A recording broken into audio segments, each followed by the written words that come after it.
Test,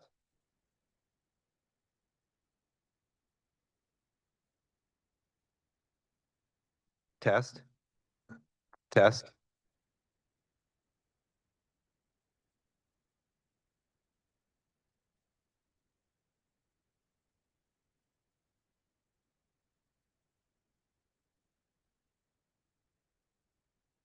test. 1, 2, 3, test.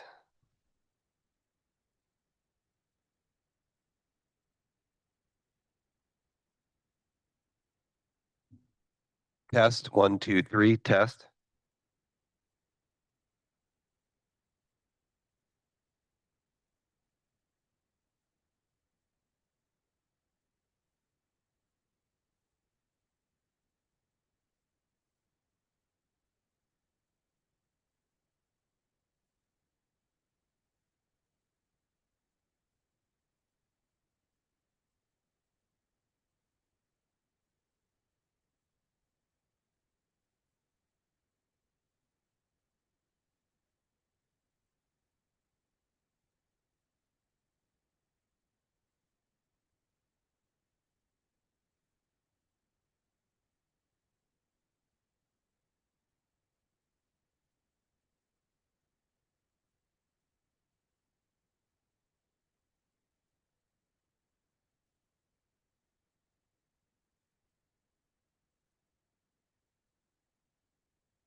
Good evening. Welcome to this May 8, 2025 regular meeting of the Board of Education.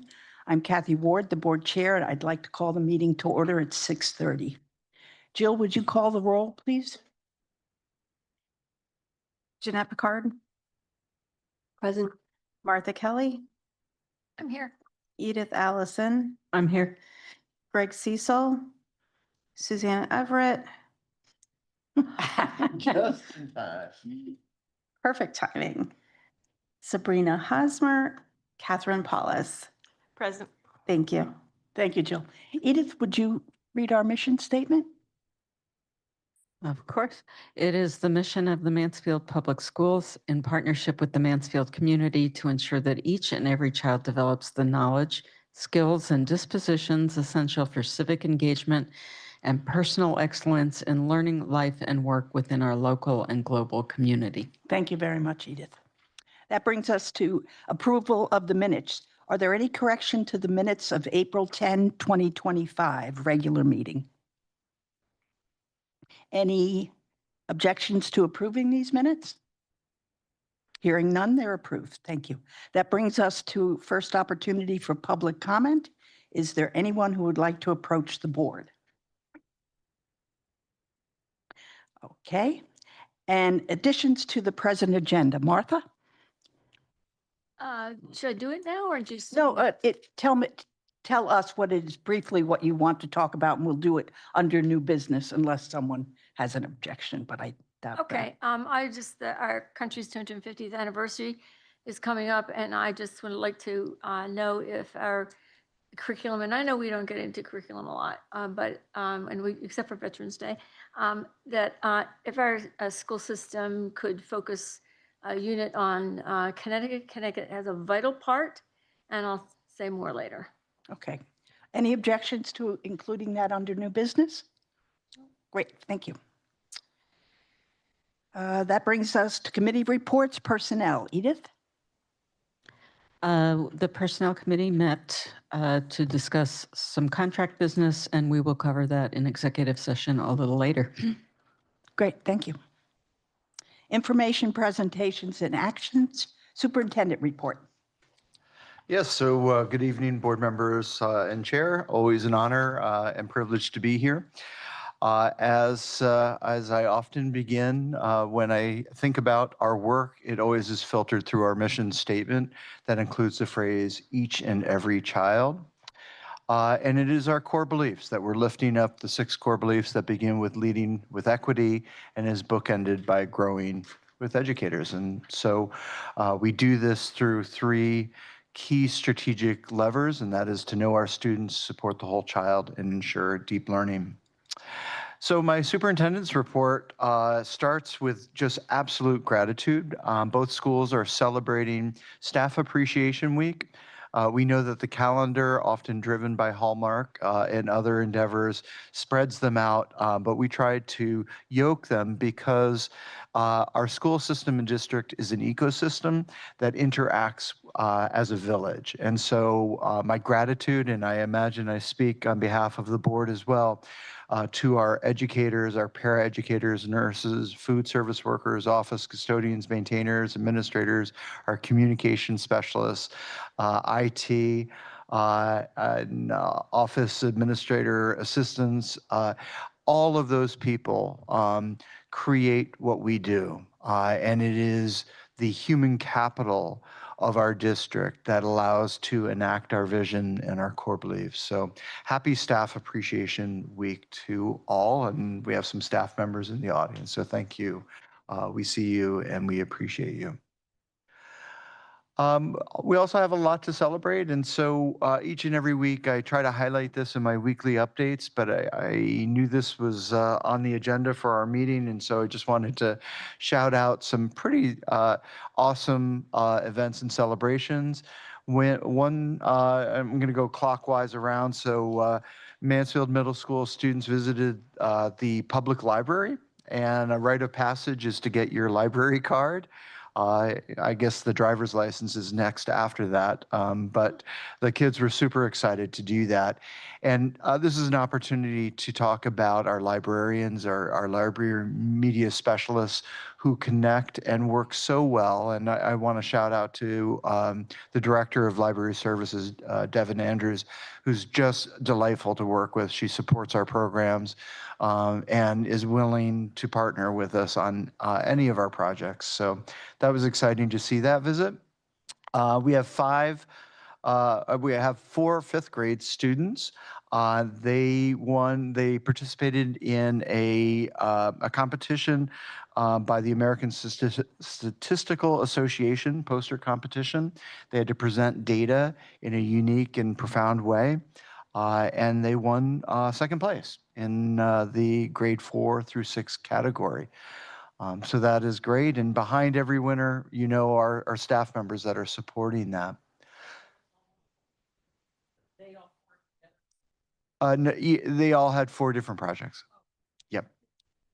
And they all got second place. Yeah, yeah, yep. And then we have this gentleman. You might recognize Mian.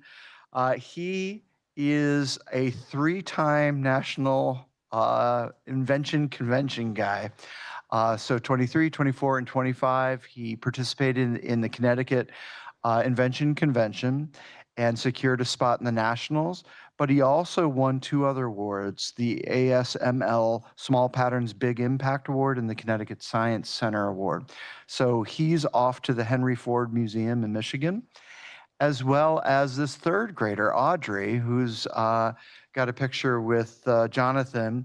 Audrey, this is her first time securing a national spot out of the Connecticut Invention Convention, and she garnered 2 other awards, the Promising Young Woman Award and the Science Center Award.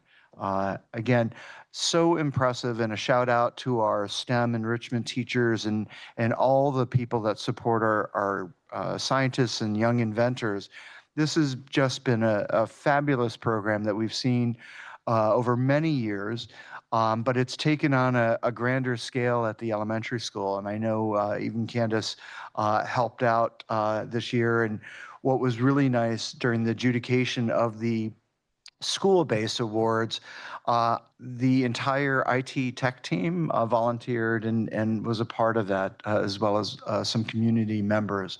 So that just continues to be a great program to actualize the STEM standards and skills and dispositions. And then rounding out here, we have our annual MES robotics competition, also getting bigger and grander. I moved to the gym floor, and I had a chance to see 4th grade competitors inventing robotic devices that would capture a ball and score a point. And what was nice is that each design team had 2 or 3 members in it, and they went through a design process. And again, as we build the Lego lab and we build these materials out, we're seeing this as a progression from pre-K all the way up to grade 8. So awesome job. And then finally, we're always grateful to see our UConn supporters. We had UConn men's football team visit, and they, in this picture, were in a pretty heated game of Uno, but they were in the gymnasium, they visited classrooms, and we're just delighted, and the kids really benefit from seeing some of the athletes from the UConn program. You might remember in the spring, some of the UConn women basketball players visited. So just a fun couple of weeks. Knowing we are in May, I wanted to give heads up to the board and especially to those people who might be listening in. We have a lot of events. So concerts, we've already had the 3rd grade concert on April 30th. We're heading to the 4th grade concert on May 22nd. I'll put this in the board updates as well.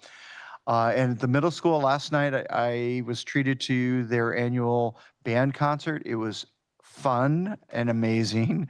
I just am just surprised at the level of expertise and talent. There was even an 8th grade student who conducted one of the pieces. So it really was amazing. But the choral groups will perform on the 14th of May, and the orchestra will round out their spring season on the 21st. Field studies, enriching activities. You know, springtime is a great time to engage our students in our field trips and field studies that connect to curricular work in the classroom. So today we had third grade students on the Connecticut River. Fourth graders will be kayaking on the 22nd in Mansfield Hollow. I had a chance to attend the fourth grade trip to the dam, and U.S. Army Corps of Engineer Ranger brought us inside Mansfield Hollow Dam and below the water. It was the coolest thing ever. And I'll show you some pictures later of that. But it was pretty intense. And I was wondering if the students conceptually could picture where they were, and their questions were amazing. And so clearly the fourth grade team had prepared these kids for that event. Now they get to kayak to see the dam from the water. It's really cool. Our bike week is coming up. So Sergeant King is going to be joining. Lon, I just saw him today. He's gearing up his volunteers, and the PE team is getting ready for our fourth grade bike week. And then Field Day, of course, is a school-wide event that hopefully will be on the 12th, should rain not visit us, but I know they have a rain date. And then for middle school, Project O, students are out at Bluff Point visiting, learning more about estuaries and beach erosion and accretion. We had 8th graders at the state capitol. We have students hiking Wolf Rock.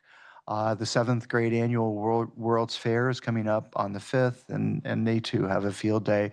And both those field days, by the way, tie into the state celebration of student activity. A couple of years ago, there was a day set aside that in wellness that we would set aside traditional instruction and make sure kids are outside. And so we tie that into field day. I know Kathy had shared a question from a community member about transition activities. Remember, we're always thinking about those key grade level areas, making sure that students and families are prepared. So at the elementary school, fourth graders are visiting the middle school on the 22nd, and their families will have a meeting on the 29th. Kindergarten has an orientation on the 2nd, and pre-K has an annual orientation in August as we approach the start of school. 8th graders already had a visit from E.O. Smith peer helpers, so they're starting to make a connection with other students who are currently at E.O. Smith. So there's that recognition and information being shared. They'll also have a chance to visit E.O. Smith on the 22nd with that. Dr. Patwa, our Director of Student Support Services, wanted to also share that there are many transition activities for students who just simply need more time, more supports, or an alternative way to visit. So many students with IEPs have already had opportunities to visit classrooms.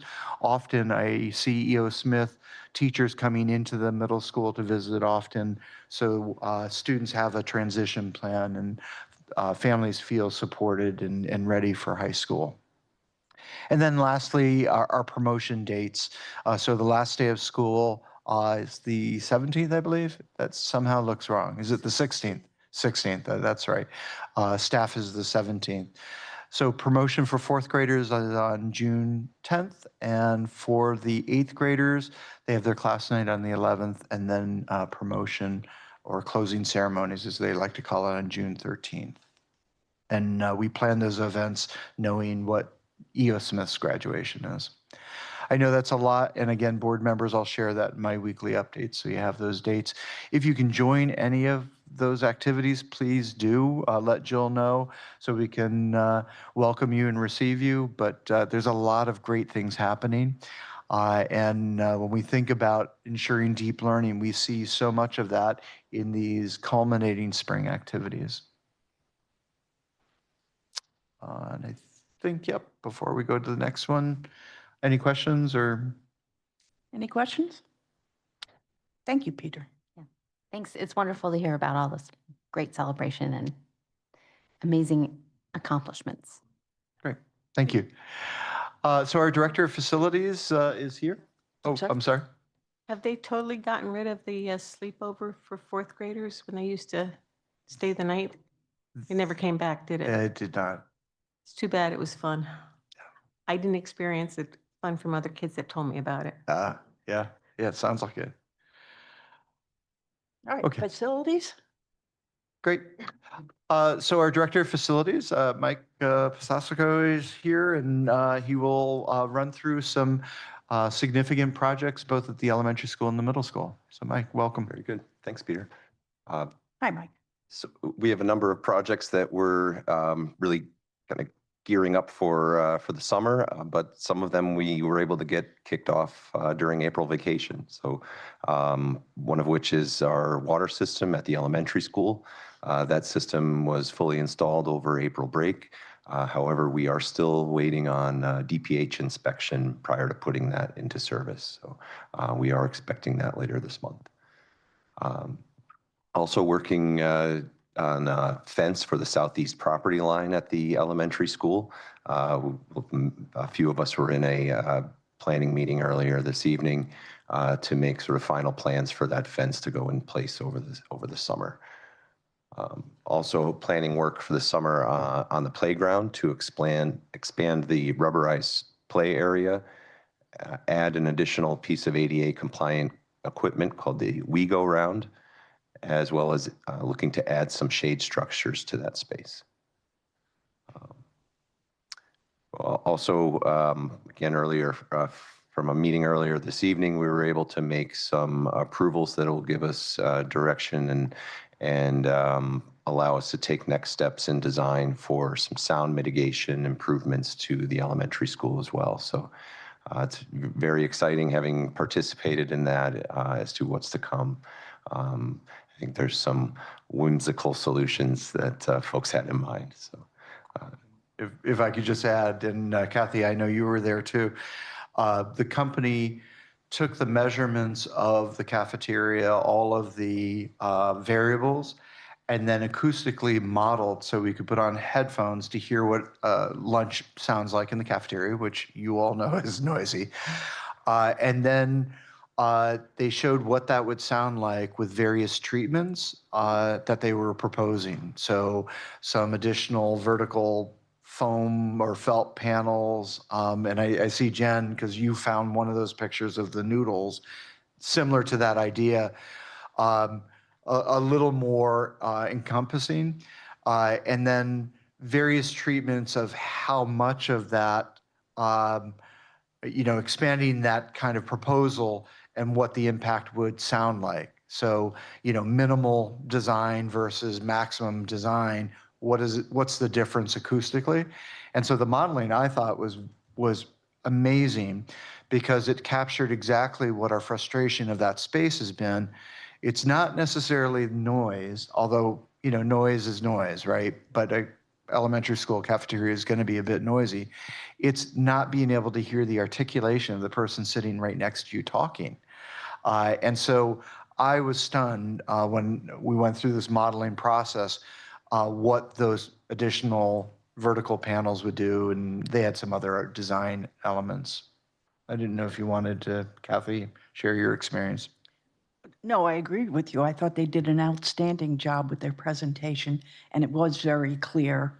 I think most of us agreed the direction that we want to go in. And what I really appreciated was folks listening to Kate and what her preferences were, not just for sound issues, but for visual. So it was a great meeting. Catherine and Martha? Who's footing the bill? Number one. And it just seems like every time, and don't take this the wrong way, Peter, it's not you. Every time we think that it's fixed, it's not fixed. So, sure. So the intent is for the funds to come from the school building committee. I think one comment that was made tonight by the vendor, we had, one of the committee members had suggested, do we need to swap out what was done? And the vendor kind of reassured us that he felt that what we've done up until now has been effective. We just have this very large space with a lot of hard surfaces, and they'd like to see us kind of continue on that path with ceiling panels. And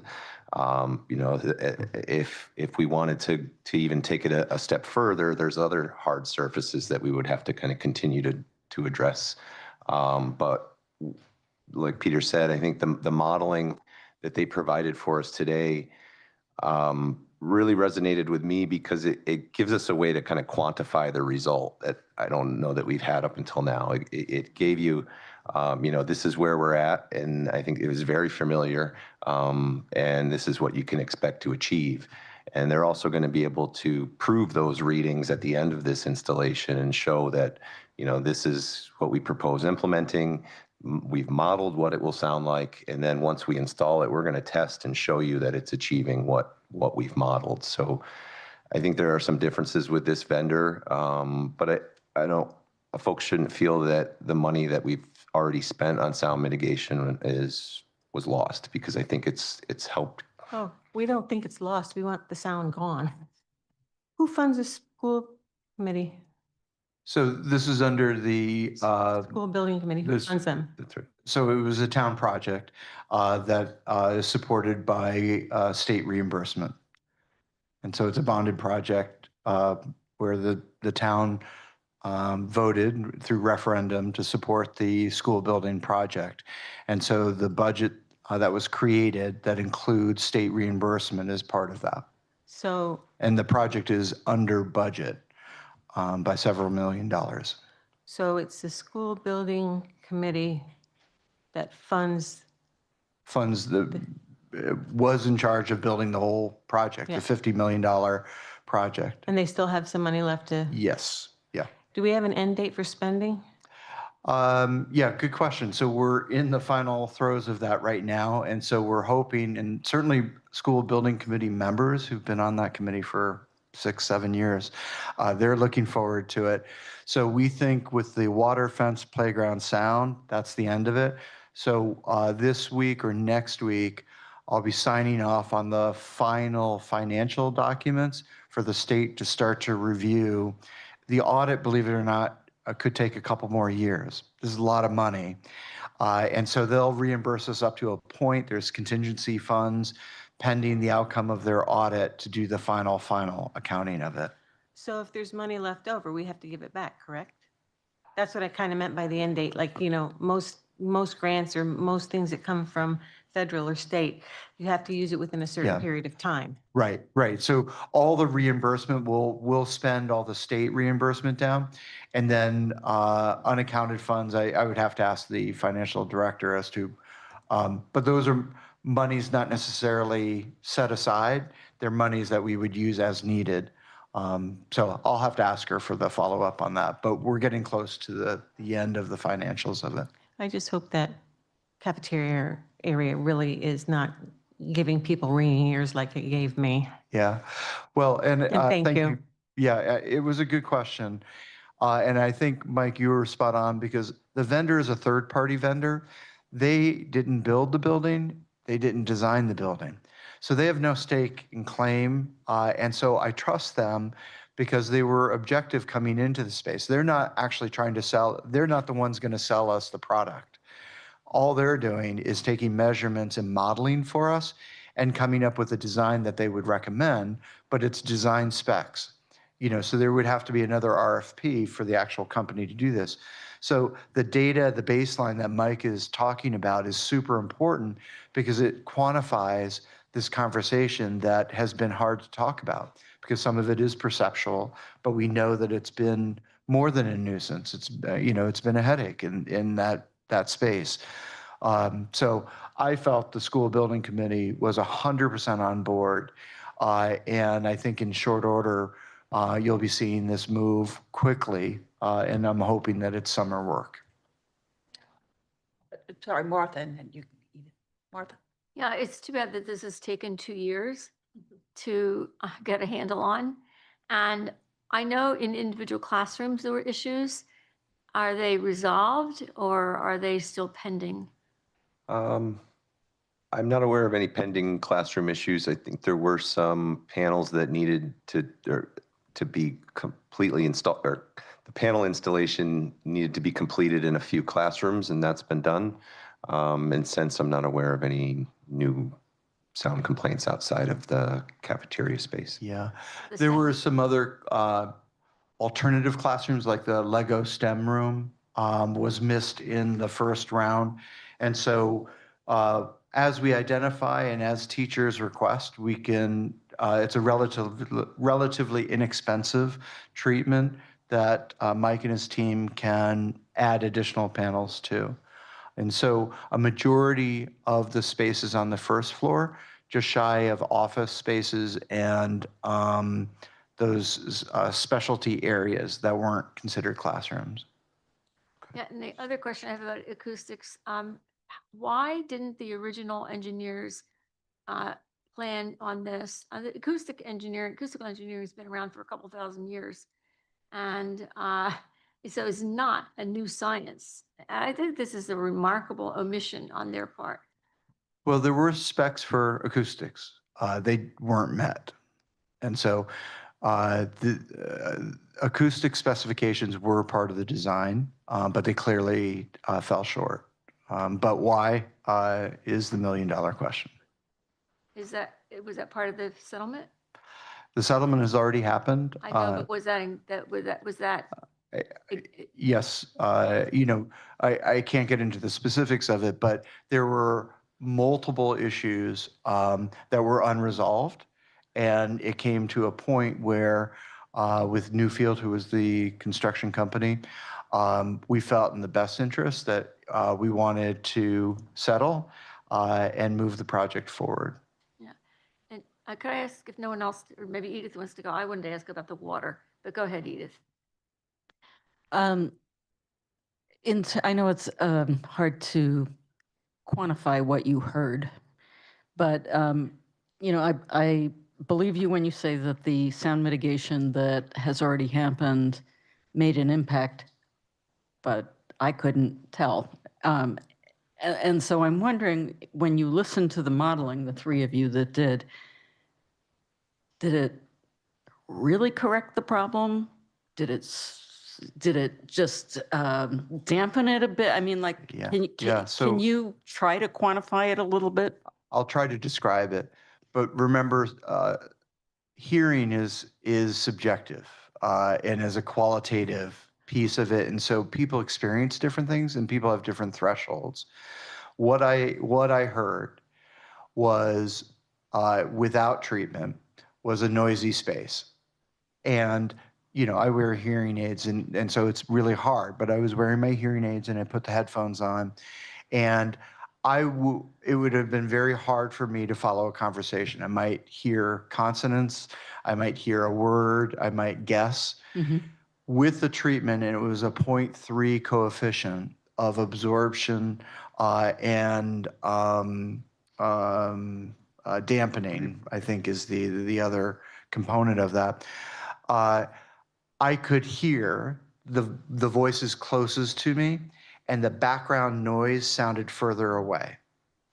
That's Is that- exactly it, yes. So it all of a sudden, something became in the foreground visually, but imagine that Okay. auditorily. Like if you were listening to a concert and you step closer to the trumpet, you would hear more of the trumpet. That was what I was hearing with the treatment. And I could hear it with diction and clarity that I would be able to follow that conversation. When they played it, Thank you. when you heard that, my experience the two times that I've had lunch in the cafeteria was I felt completely assaulted by the sound. Yeah. Was it a less assaultive experience? I know you Yeah. could hear better, but Yeah. was it actually less? Yes. Yes, it was. It's still busy and noisy, right? It's a large space. It's a cafeteria. There are noisy parts of our business. Buses and gymnasiums are going to be noisy. But this was far more tolerable in the modeled situation. Time will tell, right? The treatment will tell. But because it's a number now that we're after, it's that 0.3 coefficient that we're after that mitigates the amount of reverb. So it was really interesting to hear part of the challenge is noise that's bouncing and the time it takes for it to come back to you. And then I think it's called the Lombard effect of when you're in a noisy space, to be heard, what do? You raise your own voice, Right. which actually makes it worse. And it's a cacophony and that yes. wall of sound that people are hearing. So if we drop a little bit of the decibels, but it's not the decibels necessarily. The decibels are in the 70s range, which is loud. It's the reverberation that really makes it hard to distinguish what people are saying and to have a conversation where you don't feel like you have to shout. We do have students who elect to wear the headsets. Yeah. Oh, yeah, because you remember students wore headsets at Goodwin, Southeast, and Vinton, and those were sometimes very tiny dining areas. So, there are students with sound sensitivities that will always need them and elect to have them. And again, it's perception. I think the danger here is promising you too much. It's going to be a noisy space, but we're going to take the reverb out of it. And that's what the modeling did. And I wish I could give you the headphones so you could all hear it and people out listening could hear it. But it was profound. Like it changed the temperature of the school building committee, who's been frustrated by this challenge. Okay, and did you say when you expect this to maybe be I said implemented? hopefully summer, but I'm Okay. a little early on that. I'm hopeful we can Do it start over the working summer. with this summer, but it's a little premature. Okay, thank you. Martha? Yeah, we talked about that. This is something I just thought of when you were speaking. The headphones, are they adequate? I saw a picture of ones once and they seemed a little on the light side. Are they adequate to help students mitigate the hearing issues? I don't know other than the headphones we use are noise canceling, and there are various degrees of noise canceling. Sometimes you don't want to cancel all the noise, and so that maybe you saw a pair that's actually designed so people can wear them and still be aware of noise. There's some headphones you can wear that cancels all noise, and so I'm not sure of the pair that you're referring to. Yeah, they were turquoise, and I just know that the more canceling, the more expensive they are. Yeah.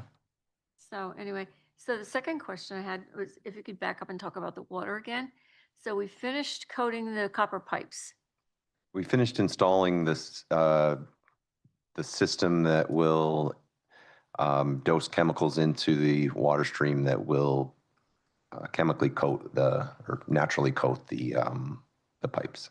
But so the system is installed, but it's not turned on.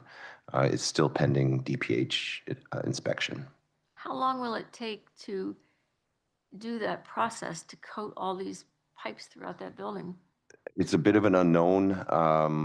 The guidance from Connecticut Water, our water system operator, has been 6 months to a year. That's how long it takes to do it? Right. That's amazing. Are we bring trucking in water? Essentially, yes, it's bottled water and bubblers. But we don't have a tanker delivering water. No.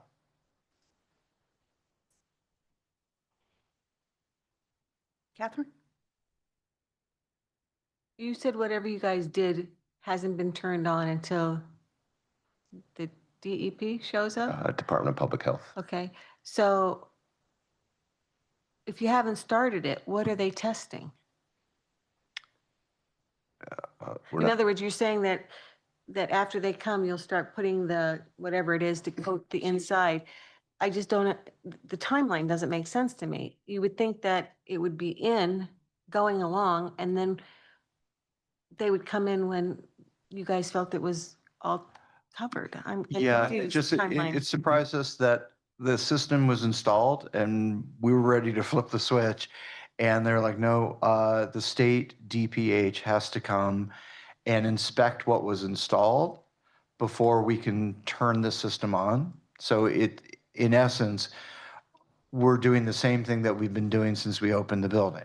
So when they come to inspect how you guys did it, will they come back, 6 months later after it's already done or a year and a half, you said? They could. Would they come back and They could. They typically don't, but they could do unannounced inspections of the water system of a building in general.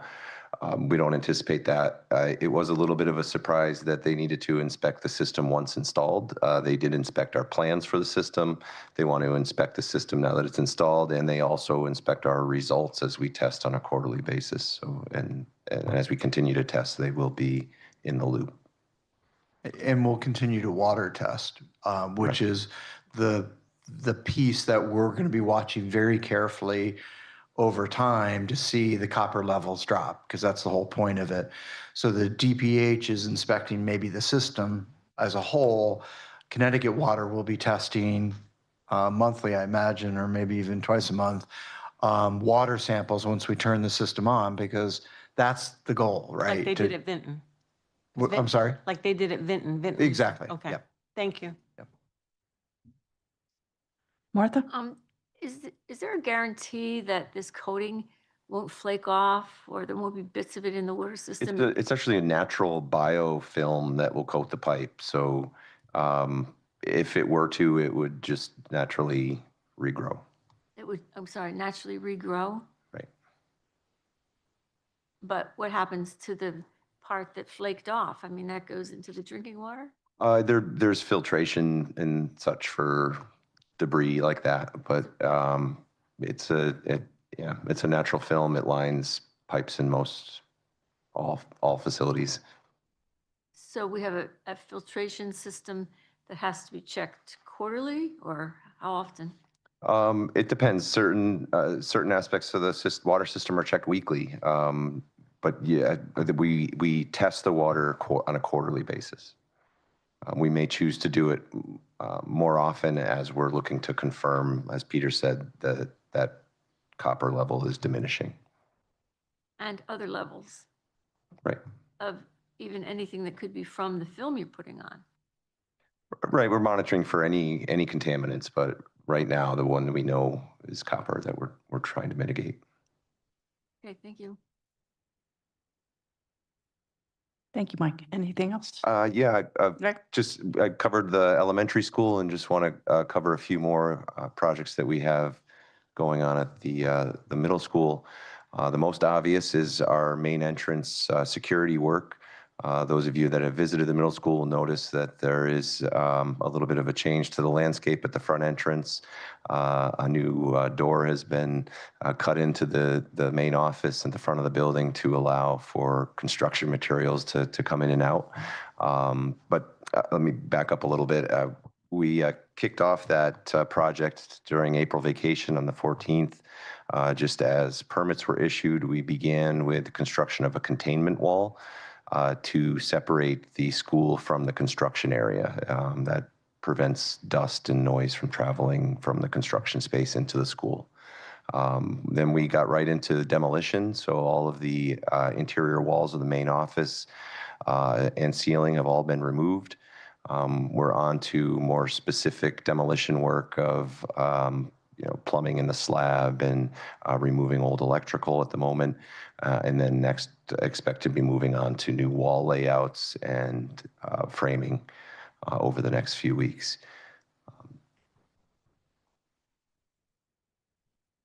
I know we have been able to mostly avoid this, but it's pretty amazing to be in the building while construction's going on. How is that going? I know it requires a lot of flexibility on everyone's part.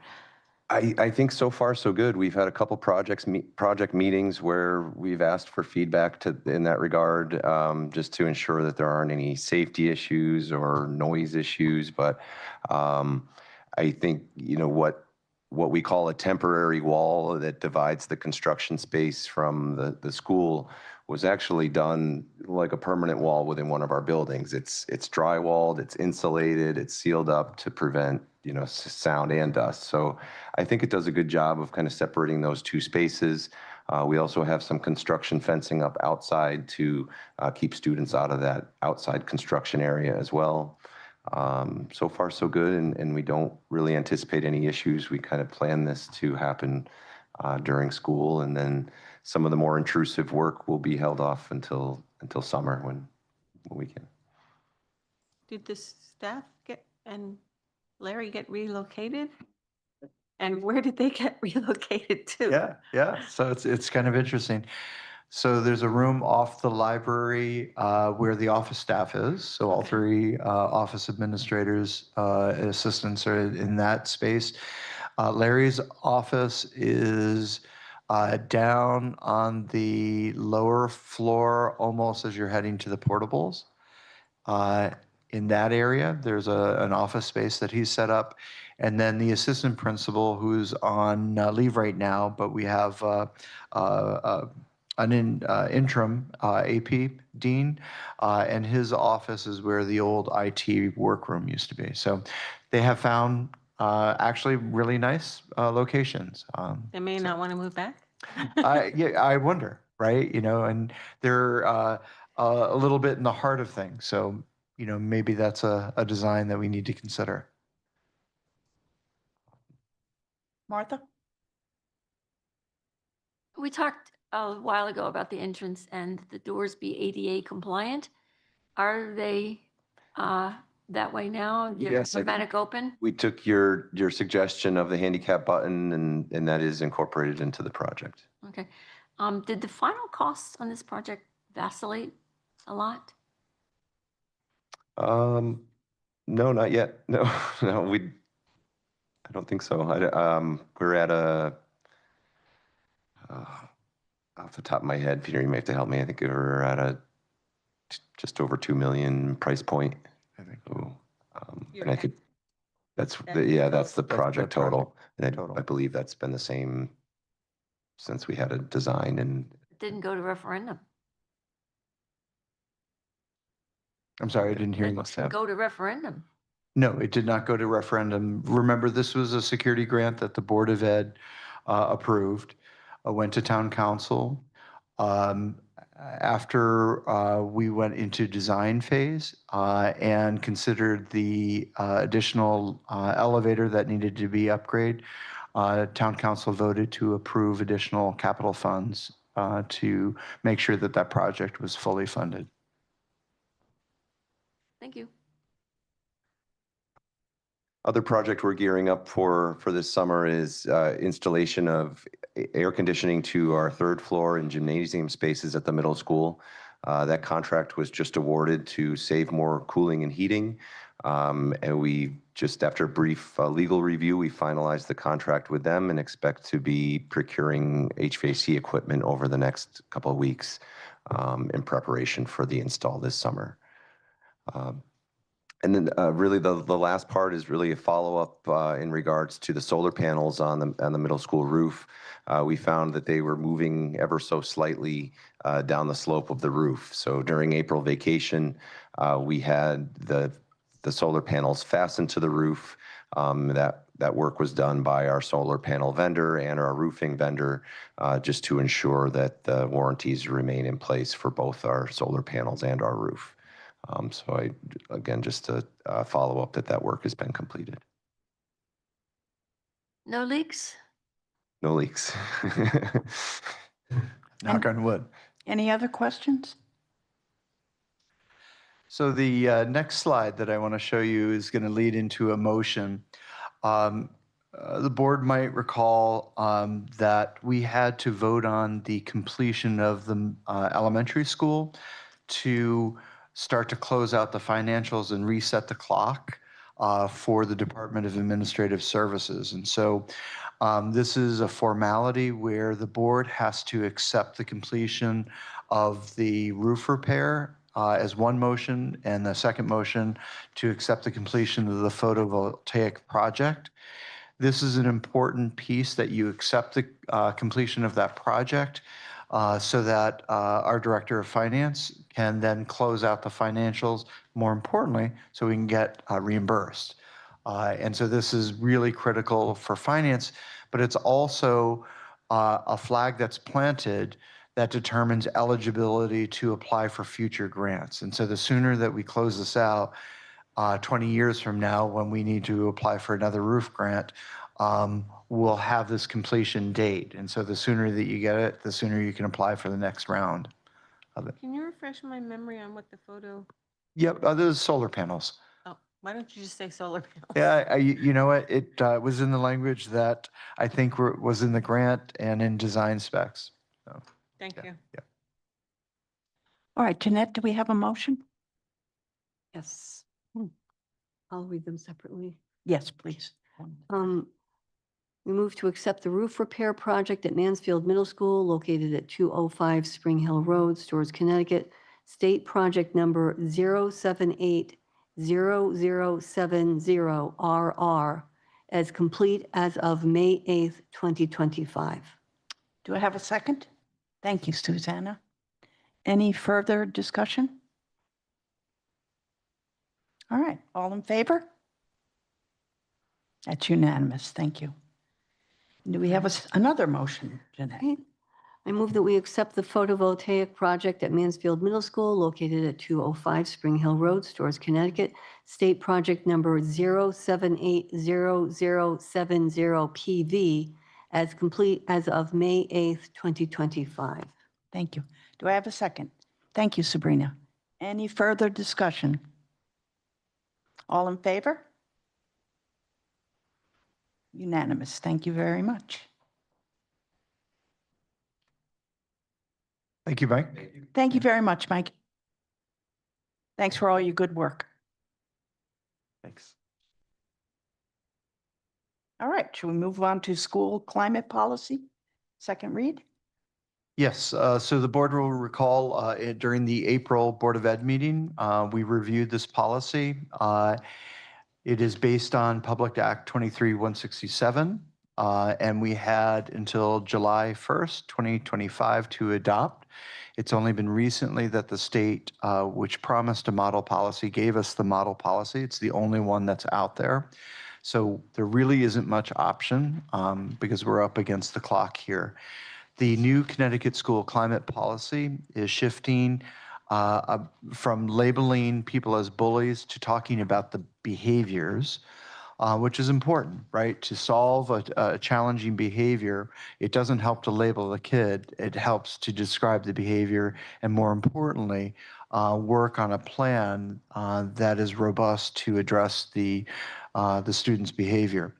The policy promotes restorative school environments, which means that staff are thinking about harm and how to repair harm for students who are involved in infractions and breaking rules and having challenging behaviors. It requires more professional learning in social emotional learning and in climate and restorative practices.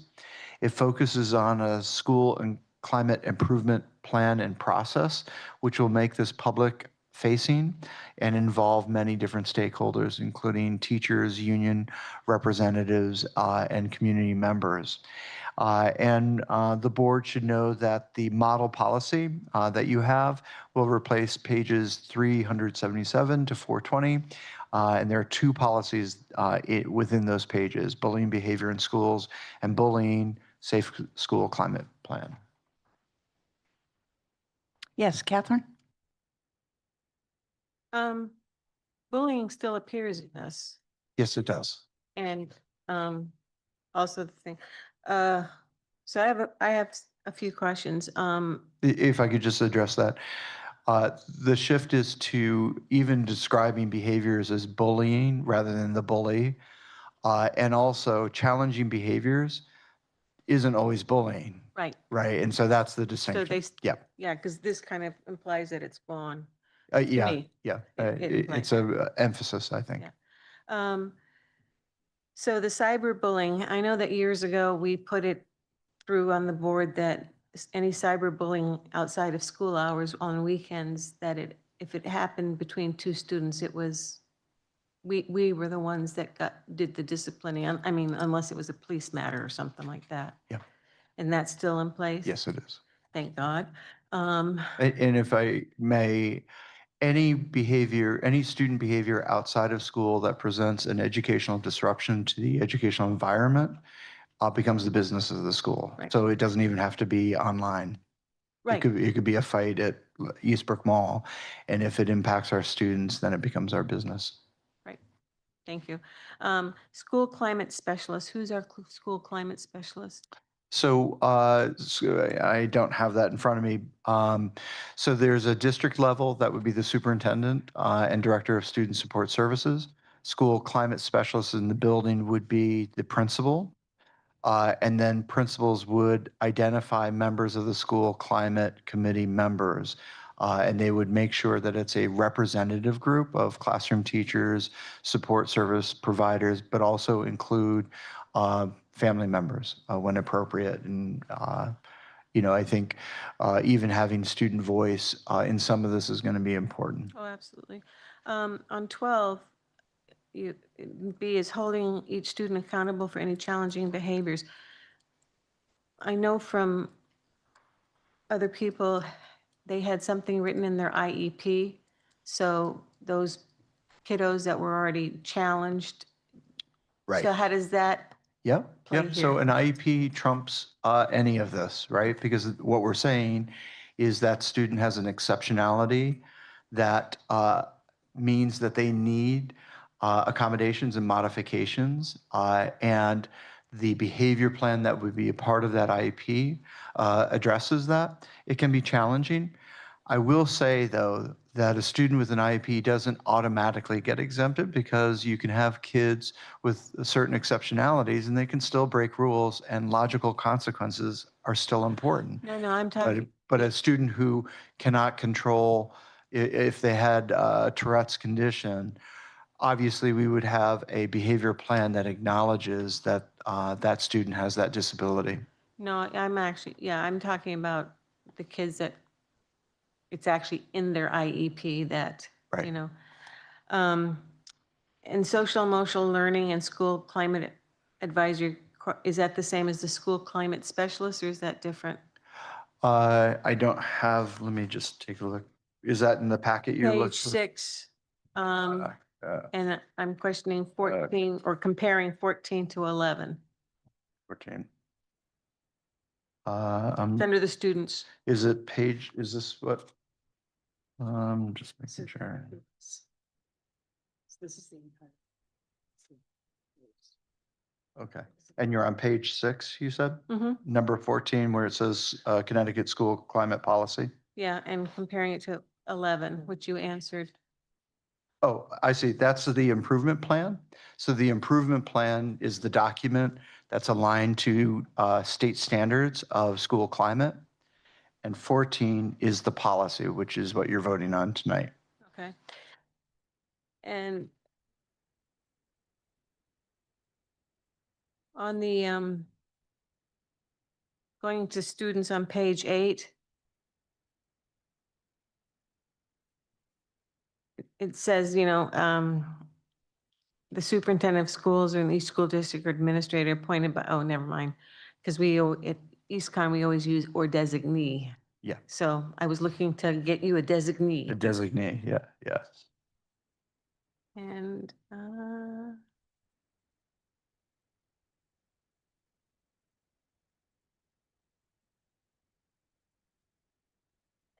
who are on the promoting decision-making and collaborative and activity, it's number 19A, What page? 7. Page 7. And 19A, A. promoting decision-making that is collaborative and actively involves all stakeholders with varied and meaningful roles and perspectives where all voices are heard. So that each school is creating a school climate improvement team. And those are the norms that will be put in place for those teams, so that when we administer a survey that collects climate data from staff, students, and families, that members of the team have that, and that the stakeholders are actively involved in looking and digesting that and are part of the improvement plan process. So is it just by survey? No. A lot of Because it I- will be survey, but we'll have to look at other data points like office referrals, suspensions, detentions, things like that. It says involves all stakeholders, example, school personnel, students, families, and community members, you know, with a variety and meaningful roles and perspective with all voices are heard. I mean, is there going to be a student? Is there going to be families? Are there going to be personnel? You Yes. know, so is it like, do they meet or is it a one-time So thing? we don't have this policy yet, so you're going to No, vote we it know that. then July 1. But I'll say this, we've had repeated conversations from leadership teams. It's come up with the union. We've talked about it. Building level leaders are talking about it. They're starting to build those teams now. Okay. Ahead of the policy, anticipating your approval, so that we can hit the ground running. Yeah. I think one of the first steps is to build the norms and expectations of that group, and then to look at the standards before we even look at our data. Let's look at the standards of what makes school climate, and then look at our data to see, do we have enough data to determine where we are? And if not, let's get that data. And if we have enough, then let's write a plan to show improvement over time. Being proactive, thank you. I have a quick comment to make, but Catherine, I don't want to, you're still, if you have other questions. You done good.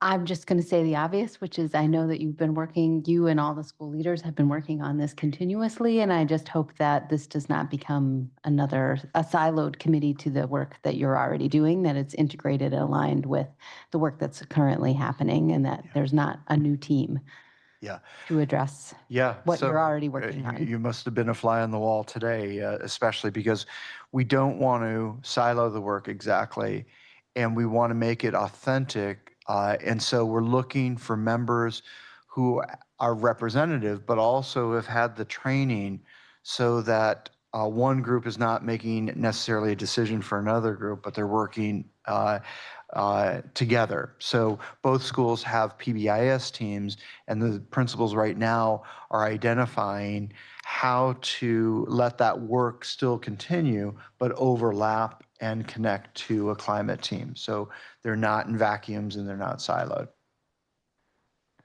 They could be the same team. It could be the same team. It could be. Yes, I'll leave it at that. Martha? My concerns are similar to what I mentioned at our last meeting, and I just think this is so subjective, and it could be a real extra burden on our staff. And I think they have enough of a challenge just managing objective goals. And I just am concerned that this is going to be sort of overwhelming. I mean, it's admirable, but I think it could be sort of cumbersome. And so I am really concerned about that. Also, tell me about surveys, please, and also detail the training, please. So I would encourage you to read 377 to 420 in our current policy, and then read the one that you're adopting. It's a lot, it makes more sense. It's less pages, and it's more authentic, and it cuts to the chase of what we want. So the new policy, I think, actually lightens our load, because the old bullying policies were very cumbersome. And so I think this puts the energy exactly where it needs to be. But point well taken, sometimes policies seem burdensome. Again, we don't have a choice. This is a state law, and so we have to adopt it. The climate policies, so every year, annually, we administer a student, a family, and a staff survey. The staff survey goes through the PDEC team and focuses on professional learning. We spent some time this year adding some more climate questions, anticipating needing data for this new policy. Students have been taking climate surveys. And by the way, I might add, part of your policy that hopefully you'll be adopting tonight will mandate that we have to notify our families of the survey that the students are taking and give them an opt-out of it. We didn't have that policy before. So again, it's elevating the transparency that we want this data, we're collecting it, and you should know that we're doing it. So if parents want to look at the survey, they can. Questions on the survey are developmentally appropriate. So students are asked, similar questions to an adult will miss me if I'm not at school. And we'll have to rate that on a Likert scale, on a scale of 1 to 5. And this helps us gain a perspective. Surveys are perceptual. It doesn't always mean it's truthful. It doesn't mean it's fact. It's the perception at that moment in time. But we see trends that give us confidence of over time we've seen this number. And when it starts to increase or decrease, we look for what are some of the causes of that. In this policy, we'll now have a bigger group doing that because I'll be honest with you, largely this was a summer leadership task. Now we're pushing this during the school year and we're getting teachers and paraeducators and family members to be a part of our journey and looking at the data, mining it for trends and patterns, and then putting our best minds in a plan to address what we're seeing, things that we think we can improve. Yeah, I know Larry Barlow has one out now. And I guess when we get the results, I would like a more complete math on it. If we send out 800, just as for round numbers, we get 100 back. And then of the 100, you have maybe, 20 people are in favor and 80 are against. I don't want to hear that I want to hear of the 800, the percentage of the 800, not of the small group who responded, because that's not the right picture. You end up having. But there lies the challenge of surveys, That's you know, right. but, That's and right. I get it. No, And my 700 team has heard that from you. 700 people didn't respond. Right. Only 100 did. Yes. We We will make sure we give you the end number so you know the total number who responded, and see the data. I agree with you, by the way. Yeah, thank you. And then my last thing is that you talked about training. Training. In-house training, detail the training, please. Everything. So we're going to utilize the experts that we already have. Sometimes training doesn't mean new learning. It means giving our teachers time to plan and to create and address things. But we use the University of Connecticut. We use CERC. We use private providers to provide us with professional learning. We've sent teachers to training all through this year under the umbrella of social emotional learning. We have teams going to the state regional conference, actually next week, I think it is. And one of our teams will be presenting. We also had the elementary school PBIS team present to the middle school. So that's just an example of how we're cross-pollinating. We're using the expertise that we already have in-house, and we're identifying the areas of what do we need to know more about. So you'll see soon in the most recent staff survey, we asked staff to rate what is the #1 thing that you would like to see more professional learning on. And I was really pleased because it said, we want tier 1 classroom PBIS training. And that was like as clear as day. And that's really helpful to have that data point because this summer we're going to launch an institute for staff that's available and interested in starting the learning early. And then we'll embed this in our job embedded work and our district professional learning days. So we're using any and every option that's appropriate and available. And we're trying to differentiate as best we can to acknowledge that our schools and grade levels are in different places and have different needs.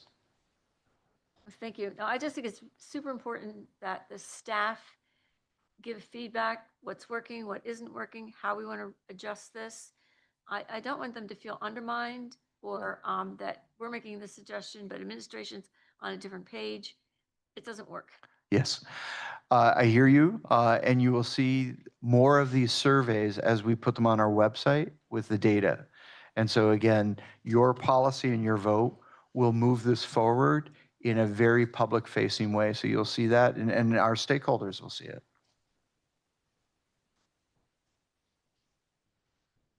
All right, do we have a motion, Jeanette, please?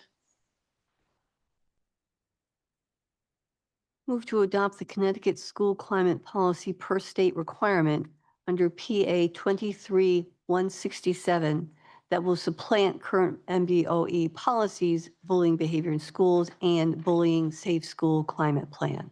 Thank you. Do I have a second? I'll second. Thank you, Suzanne. Any further discussion? All right, all in favor? That's unanimous. Thank you very much. Thank you, Peter. The board recognizes the retirement of Martha Davis from MMS effective June 2025. We'd like to thank Martha for her dedication, and we wish her all the best in the next chapter. That brings us to new business. Martha? Yes, thank you. Upcoming is our country's 250th anniversary. And the board doesn't say too much about what goes into the curriculum, but I would really like staff to consider a focus on Connecticut and Connecticut's contribution to the building of our country. We have so many local, most of it is east of the river. Lebanon is rich. Signers of the Declaration live there. We have 4 signers in Connecticut, actually 1 signed for Georgia, but there are 3 here. There's Samuel Huntington, his house is in Scotland. He was the first governor, arguably the first president of the country. In Lebanon also, besides William Williams, who signed the Declaration, there's the Trumbull War House. And if you see that small building and you say, this is where the Revolutionary War was, this is the war, not a Pentagon. This is the precursor to the Pentagon. And then, of course, his son, John Trumbull, who was an amazing painter, and a lot of his paintings are at Yale. But anyway, Israel Putnam, he led the troops at Bunker Hill. 1/5 of the state's population fought in the Revolutionary War, and Nathan Hale in Coventry. And of course we have Benedict Arnold and Bushnell, David Bushnell. He was the father of the submarine warfare. He had this submarine named Turtle. And so anyway, it goes on. And I just think that we could organize this around day trips for families who are doing stay vacations and just teaching their family about how important Connecticut was in the founding and formation of our country. So this is perfect timing. So grade 3 students saw a replica to size of David Bushnell's Turtle submarine at the Essex River Museum today. We teach Connecticut history, but Connecticut history isn't just relegated to colonialism. It is yoked in multiple perspectives, and students have a chance to study Connecticut history throughout their tenure in Mansfield Public Schools. And so we can provide you with more examples and when students have those experiences. But you're absolutely right. We are in a very unique place in time, and staff right now has already started training and thinking about planning for our 250th celebrations next year. Very excited about the governor's proposal on the themes that we're going to be celebrating, making this relevant so students feel like they are a part of history, they have a voice of history, and that history has many different colors, shapes, and sizes, and perspectives will always be a part of it. So I hear you, and I like that advocacy, but I would just suggest that our approach is a little broader than just a traditional colonial American approach to it, although students do have dosage in American history. So they are getting Connecticut history along with U.S. history. It is a particular time era, and the era is what it is. And so there are women involved, there were former enslaved peoples involved. There's a realm, okay? But there are some real patriots. Yeah, and agreed. I just think that for parents who can't spend money on a big vacation, they can plan a day trip Yeah. And the and Yeah, we they have just, passes at the library. Yeah. and just with a little guidance and direction and, Yep. I Yeah. I just think that that is important. And it's a good family trip Agreed. with a focus. Agreed. And so certainly we can make note of a future possible agenda item. I know our Director of Teaching and Learning probably has a lot to say in this area.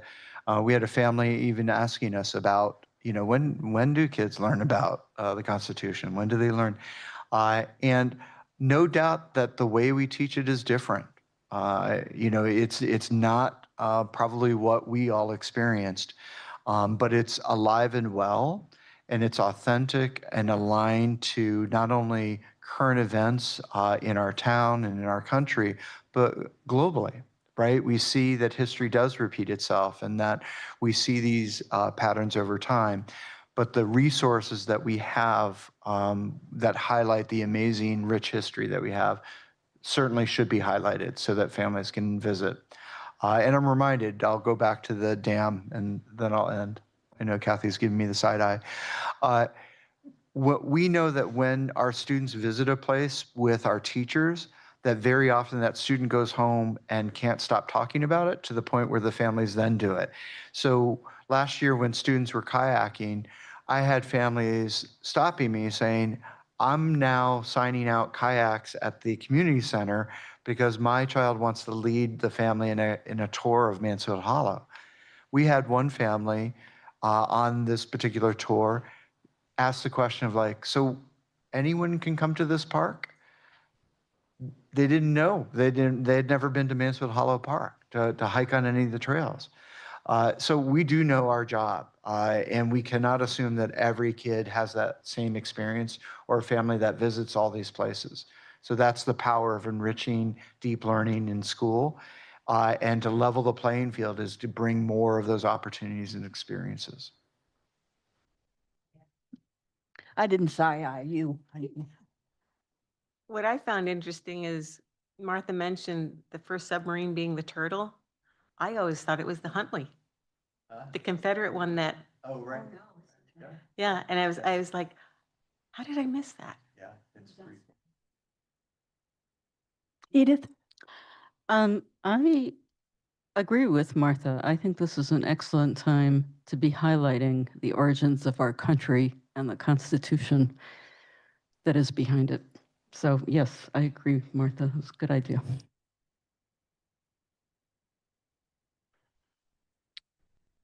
Okay, Yeah, with the Constitution state. Yeah. that's right.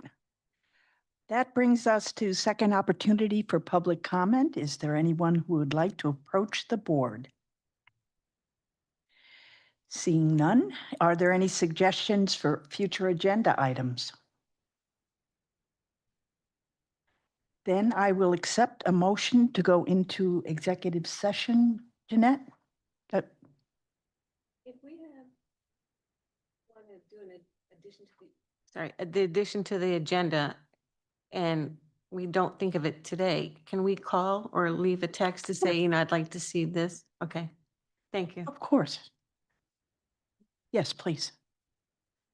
Move to enter into executive session and invite Superintendent Dart and Michelle Beers, Director of Human Resources and Talent Management, for the purpose of discussing Secretaries Association contract negotiations, and Singleton's benefits and salaries. Do I have a second? Thank you, Catherine. All in favor? We will go into executive session at 7:44.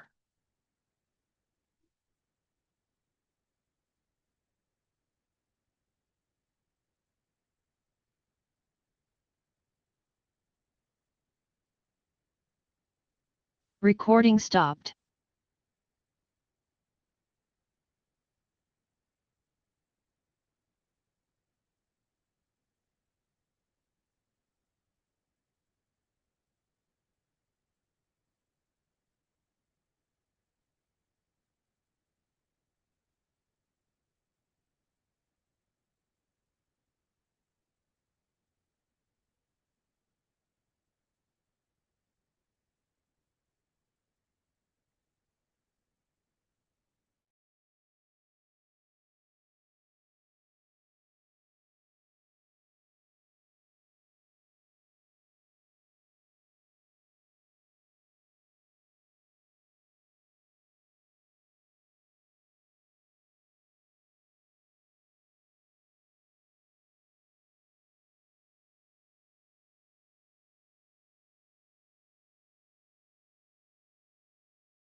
get the prednisone.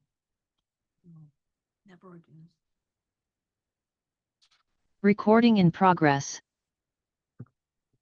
All right, we are out of executive session at 8:55. And do we have a motion? 7:55, sorry. Yeah. Do I have a motion to approve secretary's contract? Yes. Please. Move to approve the proposed agreement between the Mansfield Board of Education and the Mansfield Public Schools Secretaries Association effective 7/1/2025 to 6/30/2028. Do I have a second? Thank you, Edith. Any further discussion? All in favor? Opposed? Abstention? Catherine, or? Oh, thank you. It's unanimous. Ready for the next? Yes, next one, please. Okay. Move to approve the Personnel Committee's recommendations regarding singletons benefits and salaries. Do I have a second? Thank you, Sabrina.